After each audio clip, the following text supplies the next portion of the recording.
అరే బుజ్జిగాడ్రా. ఆడో తాగిపోతాడు, ఆడతో మనకెందుకు పరువు లేదు విలువ లేదు. పోదాం పదా. ఏ తమ్ముడు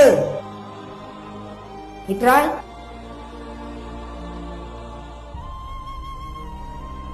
ఏమంటున్నావు తమ్ముడు నువ్వు? ఏంటి తాగిపోతాడు తిరిగిపోతాడు అన్నాను.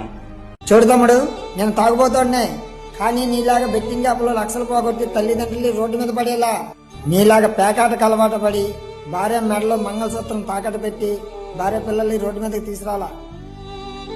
నీకంటే విలువ తక్కువ ఎవడూ లేడు. నువ్వు నేను రోడ్డుకి వెళ్ళామంటే ఎవడ ముఖం మీద వస్తాడో నీకు కూడా తెలిసిద్ది. నేను రోజుకు 1000 రూపాయలు సంపాదించి 200 ఖర్చు పెట్టుకుని 800 ఇంట్లో ఇచ్చి పిల్లల్ని సంతోషంగా చూసుకుంటా.